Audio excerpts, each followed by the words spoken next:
আমরা আজকে fundamental of nursing এর অ্যাকশন বেসড যে নার্সিং কেয়ার আছে সেই পার্টের একটি টপিকস পড়বো, সেটা হচ্ছে sterile technique and infection control. তার আগে আমরা ফান্ডামেন্টালের দুটো টপিকস পড়েছি ভাইটাল সাইন সম্পর্কে। ভাইটাল সাইনের আমরা body temperature, pulse, respiration, blood pressure পড়ে শেষ করেছি।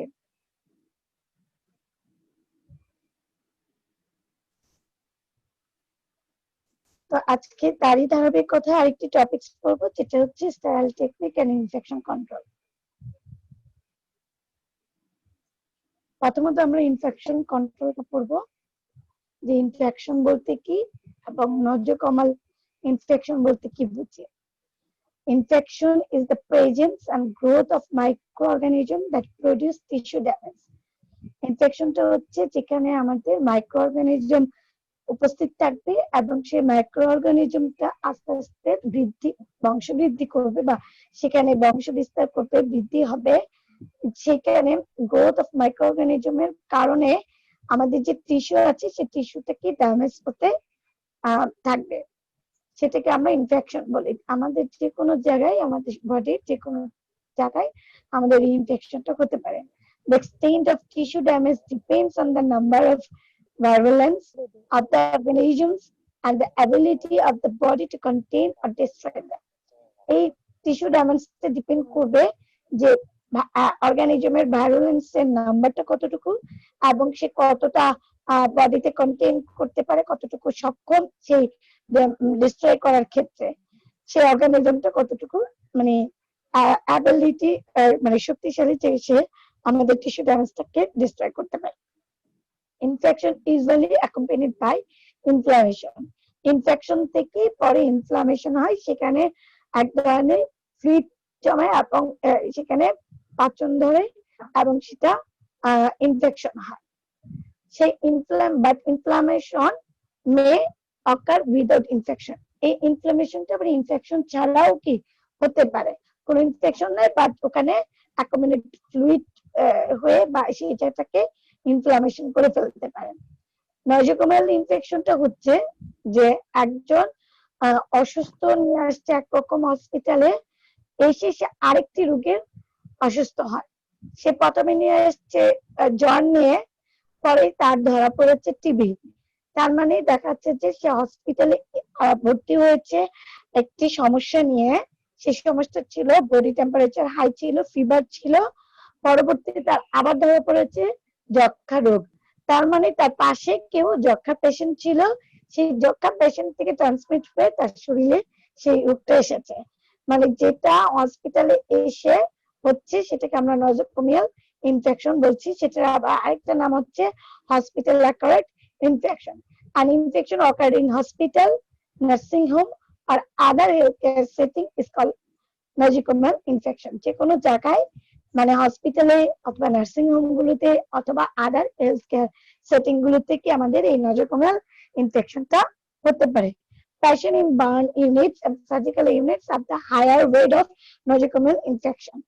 বেশিরভাগই নজোকোমিয়াল ইনফেকশনটা ঘটে থাকে যে বার্ন ইউনিটস, যেখানে পুরো রোগীর চিকিৎসা হয়, এবং যেখানে সার্জিক্যাল পেশেন্ট গুলো থাকে যাদের অপারেশন করা হয়, অপারেশনের উপর পোস্ট অপারেটিভ ব্লকে, এই ধরনের পেশেন্টদের বেশি নজোকোমিয়াল ইনফেকশন হওয়ার চান্স থাকে। এই ইনফেকশনটা বা মোড অফ ট্রান্সমিশন কিভাবে হচ্ছে, কিভাবে ছড়ায়, এটা হচ্ছে কন্টাক্ট, এয়ারবোর্ন, ভেহিক্যাল এবং ব্যাকটেরিয়াবোর্ন। এই চারটি ওয়েতে হচ্ছে। এই চারটির মধ্যে আবার কন্টাক্ট সেটা আবার ডিরেক্ট কন্টাক্ট, আবার ইনডিরেক্ট কন্টাক্ট।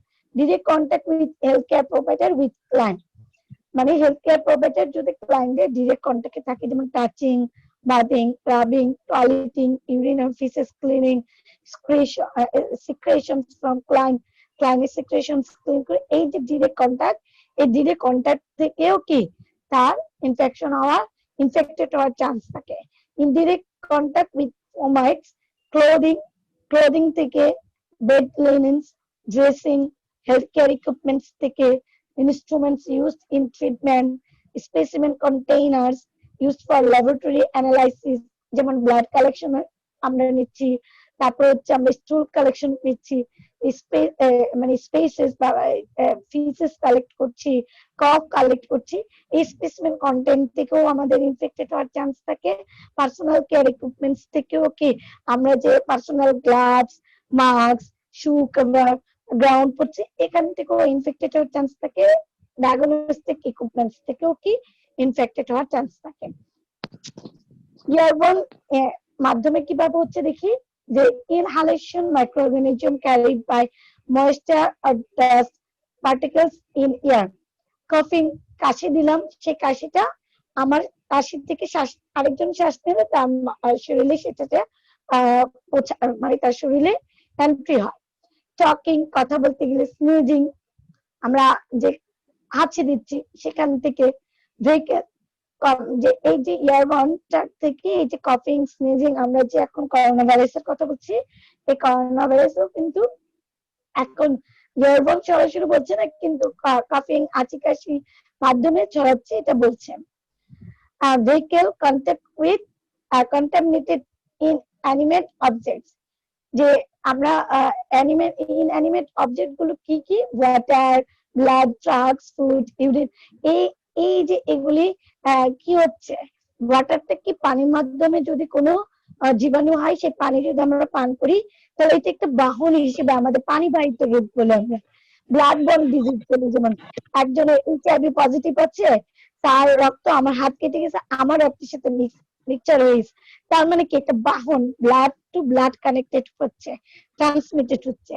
ড্রাগস এর মাধ্যমে, ফুডের মাধ্যমে, ইউরিনের মাধ্যমে আমাদের এটা একটা বাহন, যেমন ওয়াটার বাহিত, পানি বাহিত, ব্লাড বাহিত, ড্রাগস বাহিত, ফুড বাহিত।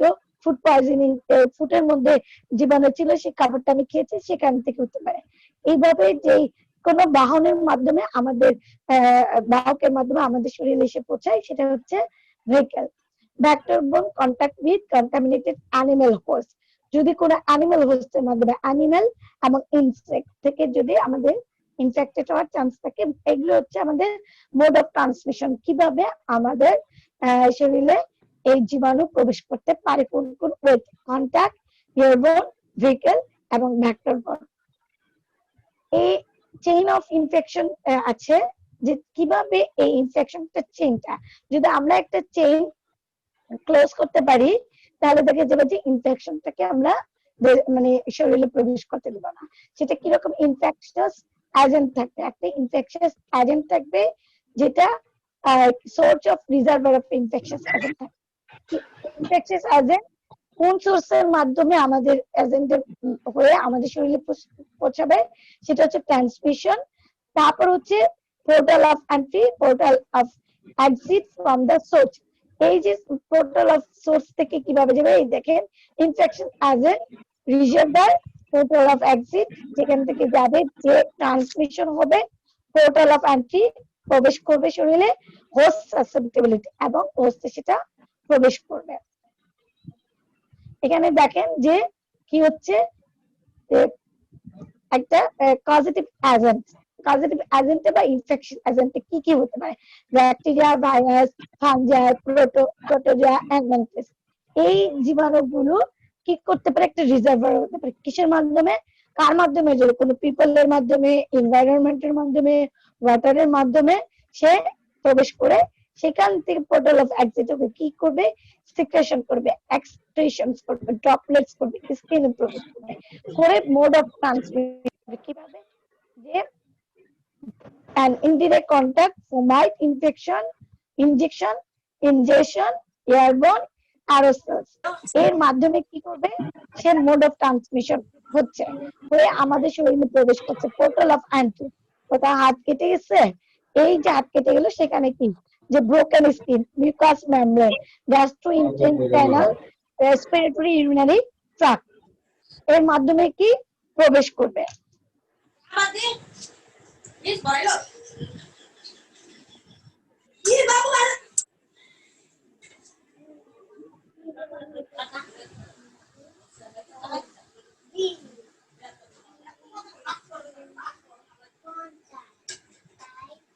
পোর্টাল অফ এন্ট্রির মাধ্যমে আমাদের শরীরে প্রবেশ করছে। তারপর কি হচ্ছে সাসেপ্টিবল হোস্ট। সাসেপ্টিবল হোস্ট কি নিউনেটস, ডায়াবেটিস, ইমিউনোসাপ্রেসড, কার্ডিওপালমোনারি ডিজিজ, মানে তাদেরকে বেশি আক্রান্ত করতে পারে। নিউনাইটদেরকে, ডায়াবেটিস পেশেন্টদের, ইমিউনোসাপ্রেস যাদের ইমিউনিটি পাওয়ার কম, ইমিউনোসাপ্রেস থাকতেছে, কার্ডিওপালমোনারি কোনো ডিজিজ আছে, এই সাসেপ্টিবল হোস্টের মাধ্যমে বেশি প্রবেশ করছে। এইটা হচ্ছে চেইন অফ ইনফেকশন। আমরা যদি একটি চেইন ক্লোজ মানে কাট করতে পারি তাহলে আমাদের এই ইনফেকশনটাকে আমরা প্রিভেন্ট করতে পারবো।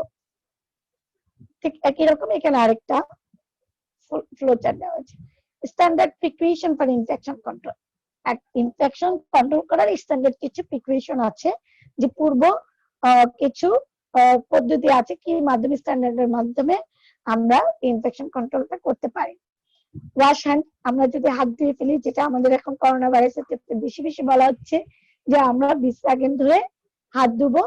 Wire gloves, wear mask and ear protection, wear ground, যেটা হচ্ছে personal protective equipments, fashion care equipment আমরা ক্লিন করে রাখবো, এনভায়রনমেন্টাল কন্ট্রোল করব, লিলিন কাপ, লিলিন ড্রপলেটস থেকে বা লিলিন যে ক্লিন করে রাখবো, ক্লোদিং যেগুলি থাকবে, অকুপেশনাল হেলথ অ্যান্ড ব্লাডবোর্ন প্যাথোজেন্স যেগুলি থাকবে সেগুলি আমাদেরকে মেনটেন করতে হবে। and patient placement করতে গেলেও আমাদের প্রিকশন মেনটেন করতে হবে।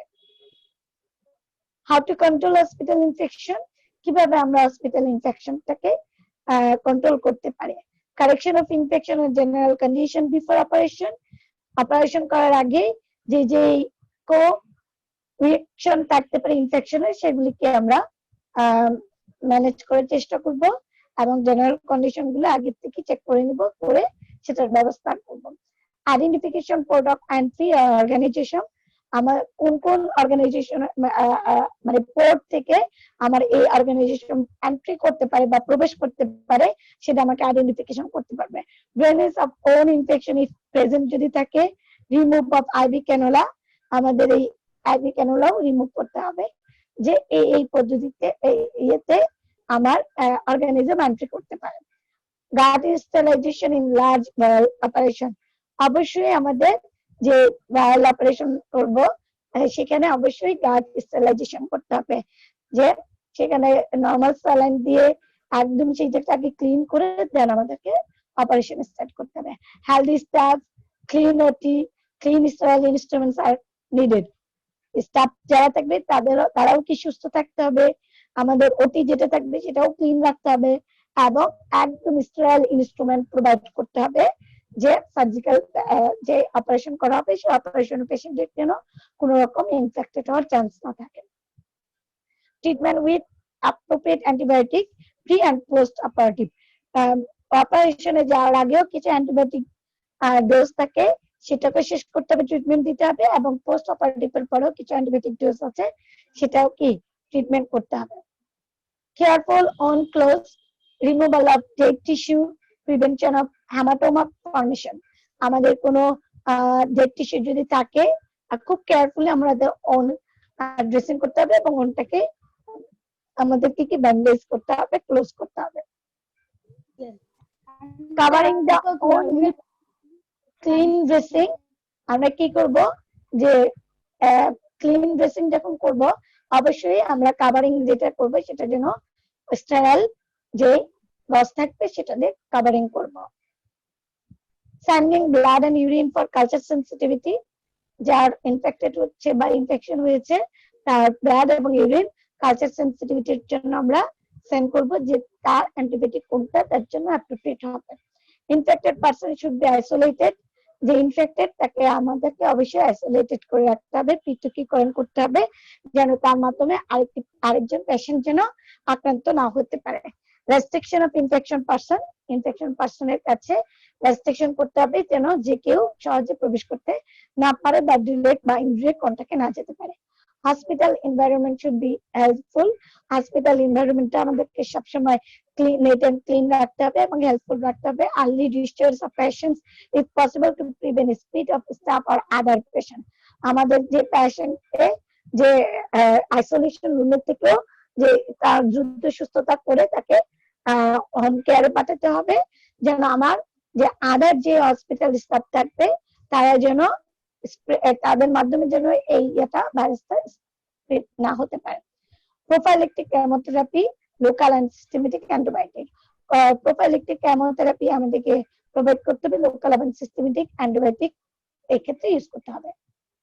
এরপর যাবো আমরা স্টেরাইল টেকনিক। আমরা তো দেখলাম কিভাবে ইনফেকশন হচ্ছে, সেটা কোন মোডের মাধ্যমে কিভাবে শরীরে প্রবেশ করছে সেটা, আর আমরা যে স্টেরাইল করবো সেটা কিভাবে করব। তো স্টেরাইল করার জন্য আমাকে আগে জানতে হবে স্টেরিলাইজেশন কি, ডিসইনফেকশন কি, সেটা একটু জানবো এখন। It is the physical and chemical process of completely freeing of an article from all living pathogenic and non-pathogenic organisms, including viruses, bacteria, fungi, and their spores. স্টেরিলাইজেশনটা হচ্ছে যে ফিজিক্যাল এবং কেমিক্যাল প্রসেসের মাধ্যমে, এটি হচ্ছে স্টেরিলাইজেশন করার একটি মেথড, যেটা তিনটা মেথড ফলো করা হয়, একটা ফিজিক্যাল, কেমিক্যাল এবং ফিজিওকেমিক্যাল মেথড। এই ফিজিক্যাল এবং কেমিক্যাল মেথডের মাধ্যমে একদম কমপ্লিটলি ফ্রিং অফ অ্যান আর্টিকেল, মানে কোন জীবাণু থাকবে না, সেই জীবাণুকে মেরে ফেলবে বা জীবাণু থেকে মুক্ত করবে। সেটা লিভিং প্যাথোজেনিক, জীবিত প্যাথোজেনিক এবং নন প্যাথোজেনিক অর্গানিজম গুলো, জীবাণুগুলোকে, সেগুলো হতে পারে ভাইরাসেস, ব্যাকটেরিয়া, ফাঙ্গি এবং দেয়ার স্পোর্স, সেগুলিকে পুরোপুরি ভাবে নির্মূল করবে যে পদ্ধতিতে, সেই পদ্ধতি থেকে আমরা বলছি কি sterilization. The process of completely removing or destroying all microorganisms and a substance by exposure to chemical or physical agents, exposure to ionizing radiation, or by filtering gas or liquid through porous materials that remove microorganisms. এখানে আরেকটা ডেফিনিশনে same কথাই বলেছে যে একদম free form করবে, plus কি completely removing আর destroying করতে পারবে মাইক্রো অর্গানিজম গুলোকে। সেটা কি কি মাধ্যমে করতে পারে? কেমিক্যাল ফিজিক্যাল এজেন্টস এর মাধ্যমে, তারপর হচ্ছে রেডিয়েশনের মাধ্যমে, তারপর হচ্ছে ফিল্টারিং গ্যাস অথবা লিকুইড প্রোভাইড মাধ্যমে পদ্ধতিতে আমরা এই জীবাণুগুলোকে রিমুভিং এবং ডিস্ট্রয়িং করতে পারি যে পদ্ধতিতে, সেই পদ্ধতিকে বলছি আমরা sterilisation. Then which is disinfection. It is the process of freeing an articles from most of the microorganism. এখানে most of the microorganism কে আমরা কি করতে পারি? freeing an articles এটা দূর করতে পারি। It is the chemical process, এটা একটি chemical process used to kill potentially organism. এটা হচ্ছে কি পিওর সবগুলো করতে পারে না, কিছু potential organism গুলোকে মানে destroy করতে পারে। Inanimate non-living object is not meant to come in direct contact with living human tissue.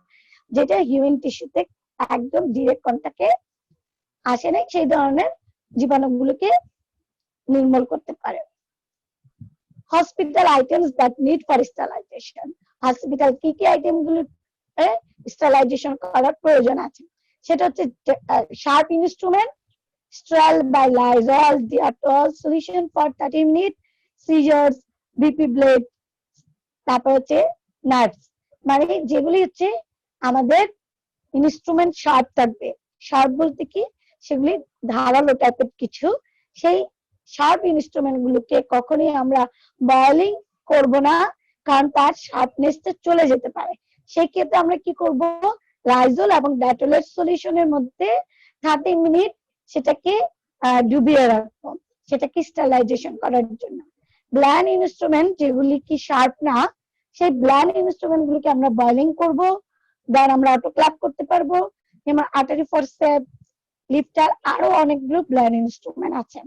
সেগুলি ইনস্ট্রুমেন্ট আমাদের দুটো ক্যাটাগরি, একটা শার্প, একটা হচ্ছে ব্ল্যান্ড।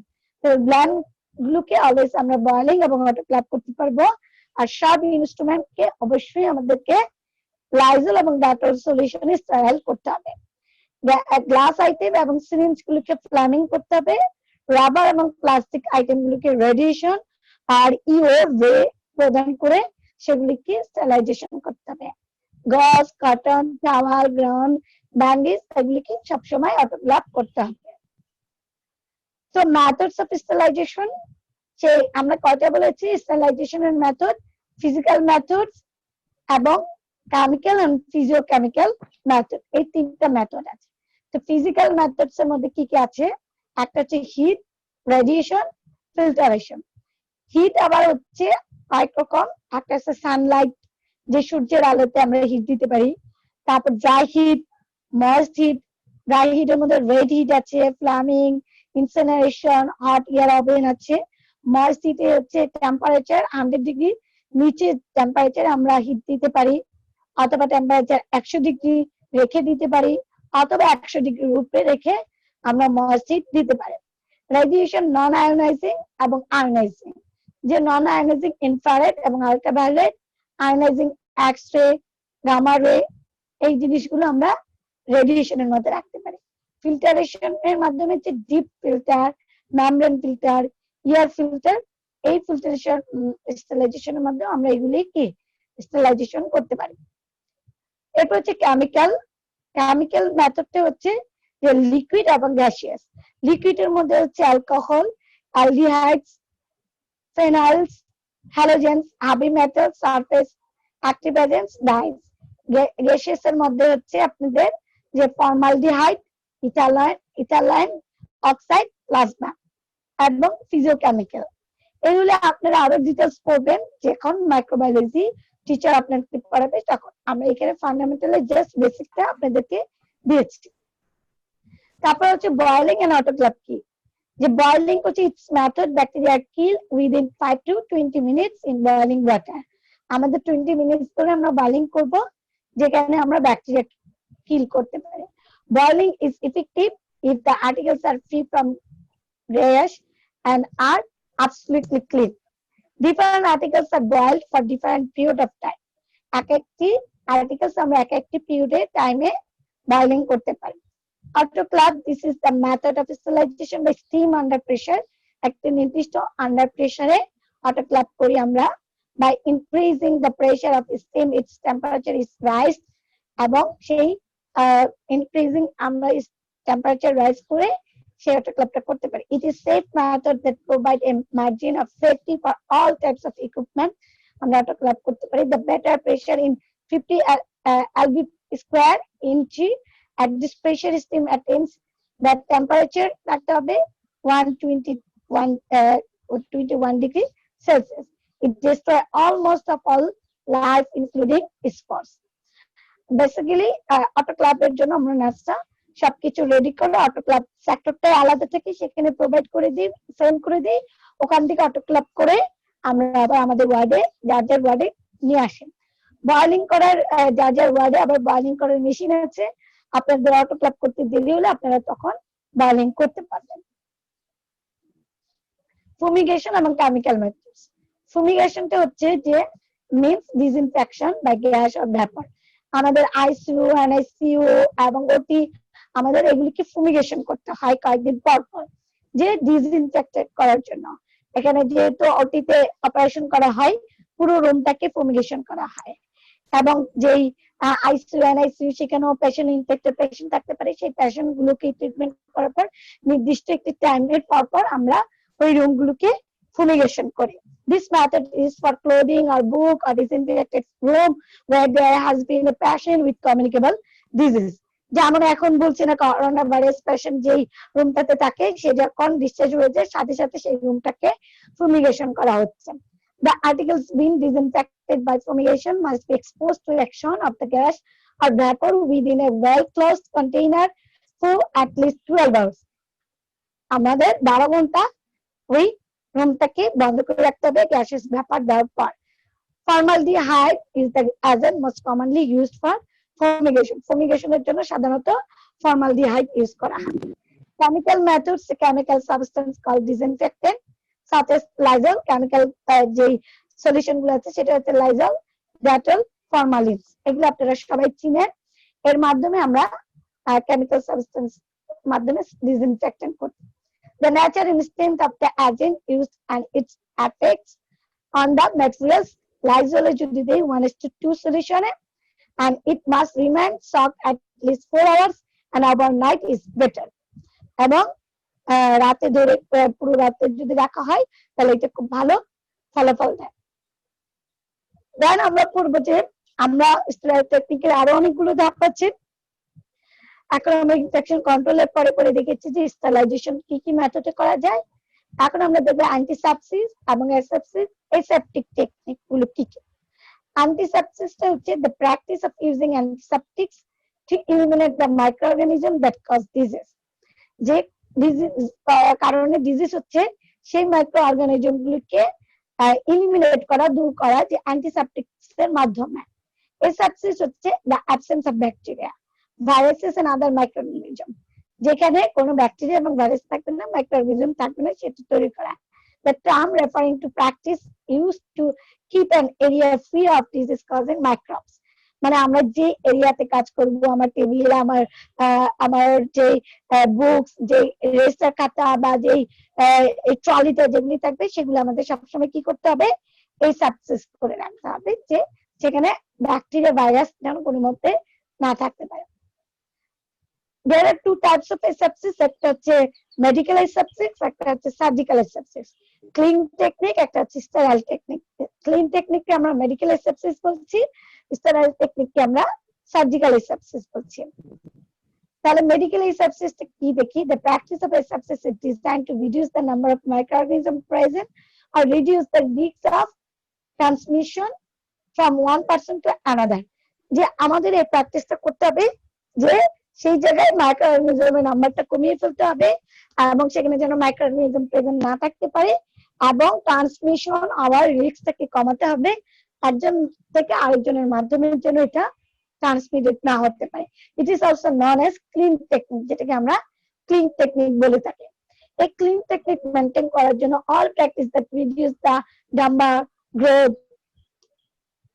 এটা আসলে অ্যাকচুয়ালি নাম্বার হবে, number, growth, transfer and spread of pathogenic microorganism. They include, এটা আমরা কিভাবে করতে পারি, হ্যান্ড ওয়াশিং করে ফেলতে পারি, various of personal protective equipment use করতে পারি, যেটা পার্সোনাল প্রোটেক্টিভ ইকুইপমেন্ট হচ্ছে gloves, gown, wearing mask, protective eyewear, bathing, routine environmental cleaning, wearing masks, ear and shoe covers, disinfecting articles and use of antiseptic solutions। দেখেন এখানে কি কি আছে, medical asepsis কি পয়েন্টস। আমরা যে সিরিঞ্জটা ইউজ করব, যে নিডলটা ইউজ করব, যে টিউবটা ইউজ করব, যে যে স্যালাইনটা ইউজ করব, প্রত্যেকটা পোর্টটাকে আমাদের এখানে টাচ করা যাবে না, একদম টাচ করা যাবে না। এই পোর্টগুলো হচ্ছে পোরের মাধ্যমে জীবাণু প্রবেশ করতে পারে। আমরা যখন হ্যান্ড ওয়াশ করে ফেলবো, হ্যান্ড ওয়াশ করে আমরা যেন কোনো মতে এই পোরগুলোতে যেন আমাদের টাচ না লাগে, এই প্র্যাকটিসটা আমাদেরকে অ্যাজ এ নার্স হিসেবে প্রিপেয়ার করতে হবে। ক্যাথেটার দেখেন, ক্যাথেটার নল এবং সেটা হচ্ছে ইউরিন ব্যাগের যে টিউবটা, সেই নল, প্রত্যেকটা পোরগুলোকে এখানে আমরা সার্কেল দিয়ে দেখেছি, কোনো মতে এখানে টাচ করা যাবে না। এর মাধ্যমেই কিন্তু আমাদের জীবনে, আমাদের শরীরে প্রবেশ করতে পারে। মেডিকেল asepsis কি পয়েন্ট দেখেন, কিভাবে করছে, গ্লাভস করছে, হ্যান্ড ওয়াশিং করছে, ক্লিন করছে, ট্রেটাকে ক্লিন করছে, বেডশিটটাকে কিভাবে ইয়ে করছে, প্রত্যেকটা সেক্টরে এটা হচ্ছে ক্লিন টেকনিক। আমাদেরকে এই আমরা যে জায়গাটাতে কাজ করব, যে জায়গাটাতে বসবো, সেটা সবসময় ক্লিন করতে হবে। দেখেন বেশ কয়েকটা ছবি আপনাদেরকে বোঝানোর জন্য। দেখেন কোনো টাচ করছে না এখানে, উইদাউট টাচ ছাড়া এটাকে কি তারা ইন করছে। দেখেন এখানে একটি স্টেরাইল কটন ইউজ করছে, প্যাড ইউজ করছে টাইট করার জন্য, কিন্তু কোনো মতেই টাচ করছে না। আমাদের এজ এ নার্স হিসেবে আমাদের প্রত্যেকটি প্র্যাকটিস করতে হবে আমাদের। Principles of medical asepsis, medical asepsis এর কিছু প্রিন্সিপাল আছে, কি কি কারণে আমরা এটা ইউজ করব। Reduce and prevent spread of মাইক্রোঅর্গানিজমকে রিডিউস করতে এবং প্রতিরোধ করার ক্ষেত্রে। Practice and hygiene constantly, know a patient susceptibility to infection. আসলে আমরা জানি না কে কার মাধ্যমে কিভাবে ইনফেক্টেড হতে পারে, যার কারণে আমরা এই সাসেপ্টিবিলিটিটাকে প্রিভেন্ট করতে পারি। Recognise the elements of the chain infection, chain ইনফেকশনটাকে রিকগনাইজ করতে পারি, করে সেটাকে আমরা মানে ব্রেক ডাউন করতে পারি এই চেইন অফ ইনফেকশনটাকে। Use the basic principle of asepsis, protect against exposure to infectious agent through proper use and disposal of equipment, be aware of sites where healthcare associated infections are most likely to develop। এইসবের কারণে আমাদের যে professional যারা কাজ করছে তারা যেন এই অ্যাসোসিয়েটেড ইনফেকশনটাকে যেন ডেভেলপ করতে না পারে এবং সেটা প্রিভেন্ট করতে পারে, তারা যেন সতর্ক থাকে এবং এই প্র্যাকটিসটাকে যেন বারবার করে, সেই জন্য এটা খুবই গুরুত্বপূর্ণ ভূমিকা পালন করে। এবং এসেপটিক নন টাচ টেকনিক, যেটাকে আমরা স্টেরাইল টেকনিক মানে এসেপটিক নন টেকনিক বলি, মেডিকেল অ্যাসেপসিসের মধ্যেও পড়ে। এখানে এটা আমরা পড়বো না আজকে, আমরা সার্জিক্যাল অ্যাসেপসিস বলবো, যেটা স্টেরাইল টেকনিক। দুটার মধ্যে একটা মেডিকেল অ্যাসেপসিস পড়ছি, এখন পড়বো আমরা সার্জিক্যাল অ্যাসেপসিস। এই স্টেরাইল টেকনিকটা হচ্ছে যে practice that keep an area or object free from all microorganism non pathogenic and pathogenic including spores and viruses. উপরের ডেফিনেশনের সাথে প্রায় মিল, যে এখানে হচ্ছে প্র্যাকটিসটা করা, কিংবা উপরটা হচ্ছে ফ্রি ফর্ম করছে এবং সেটা কিভাবে করছে, কোন পদ্ধতিতে করছে, কোন মেথডে করছে, আর এই মেথডটা কিভাবে আমরা প্র্যাকটিস করব, সেটাই হচ্ছে যে সার্জিক্যাল অ্যাসেপসিস, আর একটা হচ্ছে মেডিকেল অ্যাসেপসিস। প্রিন্সিপাল গুলো কি কি? যে touching one sterile item with another sterile item, মানে একটা স্টেরাইল আইটেম থেকে আরেকটা স্টেরাইল আইটেমটাকে যেন আমরা সেপারেট করে রাখতে পারি এবং ঠিক মতো মেনটেন করতে পারি। Touching one sterile item with non sterile item else it contain, যেটা স্টেরাইল যেটা নন স্টেরাইল সেটা সাথে টাচিং যেন না হতে পারে, সেটা প্রিভেন্ট করতে পারি যেন। Partially unwrapped sterile package is contaminated. If a question arises about sterility item is not considered sterile past its recommended expiration date, সেখানে আমরা র্যাপিং করে সেখানে ডেট দিয়ে রাখতে পারি, কবে স্টেরাইলাইজেশন করে নিয়ে আসছি এবং এটা কত তারিখ স্টেরাইল করা হয়েছে, তাহলে এটা কয়েকদিন পরে এক্সপায়ার ডেট হয়ে গেছে কিনা, না এটা আবার স্টেরাইল করতে হবে, এই ডেটের মাধ্যমে আমরা বুঝতে পারবো। Once a sterile item is obtained, it is only a matter of time before and it becomes contaminated. Set up immediately before using. শুধুমাত্র যেটা ইউজ লাগবে, যেটা প্রয়োজন সেটাই শুধু আমরা আইটেমটা দিব, কিন্তু বাকি যেটা দরকার নেই সেটা স্টেরাইল আছে কিন্তু সেটাকে আমরা শুধু শুধু বের করবো না এবং এটাকে আনস্টেরাইল করবো না। Sterile wrapper, if it becomes wet, breaks microorganism from its supporting surface, causing contamination. দেখেন এখানে বেশ কিছু ছবি পিকচার দেওয়া হয়েছে, দেখেন প্রত্যেকটা জিনিস র্যাপিং করা, এখানে র্যাপিং করে সেটাকে ডেট দেওয়া এবং যখন ট্রলিতে যখন অপারেশন হবে কিভাবে ট্রলিতে রেডি করা, যেটা প্রয়োজন শুধু সেটাই ট্রলিতে প্রিপেয়ার করা এবং কোন পদ্ধতিতে কোনো টাচ করবে না। তা আমরা যে ব্লেডটা খুলে দিব বা গ্লাভসটা খুলে দিব, সেটা যেন কোনো মতে ভিতরের যে ইকুইপমেন্টসটা বা ভিতরে যেটা ম্যাটেরিয়ালটা থাকবে সেখানে যেন আপনি টাচ না রাখে, সেই জন্য আপনি আটারি ইউজ করবেন। আপনার যে ডক্টর আপনার কাছে নিবে আপনার কাছ থেকে, সেও যেন সেভাবে নেয়, সেটার ব্যবস্থাও রাখতে হবে। দেখেন গ্লাভসটাও কিভাবে দিচ্ছে, ভিতরের যে গ্লাভসের যে পেপারসটা সেবার কিন্তু কোনো টাচ লাগছে না, এবং যে বিপি ব্লেডটা সুচারটা বের করতেছে সেখানেও কোনো টাচ লাগছে না। প্রত্যেকটা জিনিসকে আমাদের স্টেরাইল টেকনিক মেনটেন করে করতে হবে। এটা আমরা ডিটেলস এখানে পড়বো না। এরপর আমরা এখন বের হয়ে যাবো, আবার নতুন করে জয়েন করবো। আমাদের আরেকটি পার্ট আছে যে হ্যান্ড ওয়াশিং নিয়ে আমরা করবো, আপনারা খুব দ্রুত আবার জয়েন করে ফেলবেন, ঠিক আছে?